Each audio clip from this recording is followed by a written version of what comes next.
I got to talk to you about LeBron James. Want to show an excerpt of that essay he wrote in Sports Illustrated. He said, "My relationship with Northeast Ohio is bigger than basketball. I didn't realize that 4 years ago. I do now. My presence can make a difference in Miami, but I think it can mean more where I'm from." What difference is this going to make for the Cavs? George, they go from a 60-1 shot when the season ended a month or so ago to the favorite to win the NBA title. That's how much the market moved with one man moving teams. And I think it's great for sports and really great for the Rust Belt, the Great Lakes states, where the weather is not as good and the economy has struggled. And you've been talking about the convention going there in a couple of years. To see someone who is as big an individual star as we have in American sports say, I want to go back to my hometown and win. If he's able to win, and as you said, 64 was the last time Cleveland had a champion, they'll build a statue of LeBron James in Cleveland, and he will be a forever hero where he's from. And that's, at the end of the day, kind of about going home is all about, really. No question about that. Meantime, you got LeBron James down there in Rio today, right?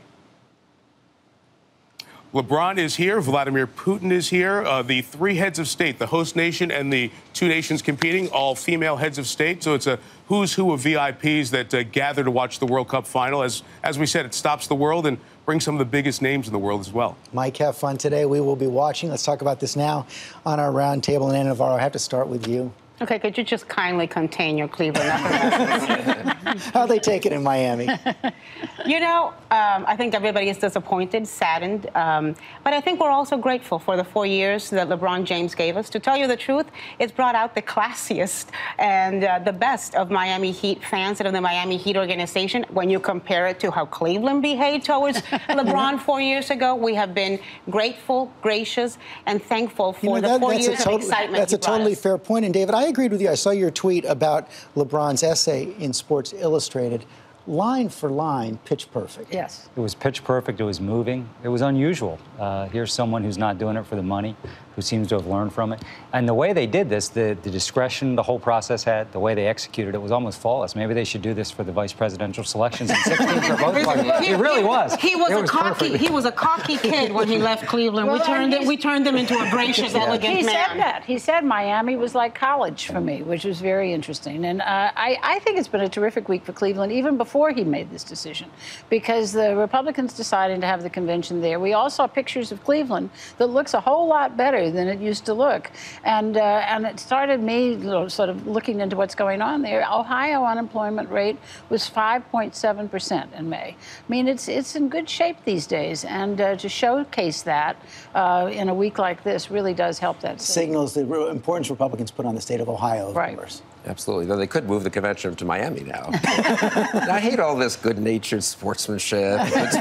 People in Miami are being so gracious, and LeBron has matured so much. Whatever happened to old-fashioned American sports? You know, real hatred of the opposition. Well, we saw that in Anna's tweets before. That's reassuring. Bill Crystal for a little bit of optimism and, lifting of morale. She's just cleaned up her act here for Now, David, I think it's clearly smart, I think, of the Republicans to go to Ohio. They need to win Ohio to get the White House. But you believe that this whole idea that it's twinned with moving up the convention to July or even June is a mistake. I think it's a huge strategic blunder.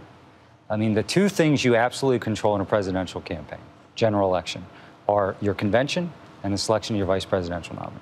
Both of those things are now going to be over essentially before the summer. And if the Democrats, they haven't made their decision yet, but hold their convention at the end of August, September, you're going to have a huge crack at the American electorate right as they begin to pay attention to the election. So I think they're learning the wrong lessons from why they lost. They say it's all because the money.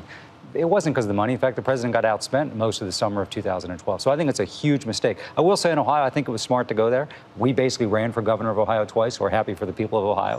But, the problem with the Electoral College, of course, is the Republicans have to still pull an inside straight, I think, to get to 270 electoral votes. Right. It's always fighting the last war. I mean, that is what people always do. And this was the Republicans thinking, well, if we had just ended the primary sooner, been able to get to the general election pot of money sooner, we would have had a better shot. They weren't going to win that election anyway, and they're going to have a tough time next time. And, in the longest-running primary, as David will remember, the longest-running primary battle in modern times was 2008, Obama, Clinton, a lot of Republicans sat around, boy, this is really going to hurt the Democrats in the fall. They're wasting all this money. They're antagonizing each other's supporters. I sort of agree with David. People do tend to overthink these things and fight the last war. But the Republican national chairman very much does believe, which is kind of the conventional narrative in Republican circles, too many debates, too long a primary season, too much damage done in that season, end it quickly and get a nominee. And there's some truth to that, too. Just too many debates. They were ridiculous debates. Listen, I think we're overthinking this. I think most people aren't paying as much attention to conventions as they used to, unfortunately, and I'm not sure it's going to make that much of a difference. I think it does. If we went through this twice, it matters. And I think they've made a huge mistake here because the truth is... That's the guy who was sitting on a big pot of money while Romney was dying in the desert.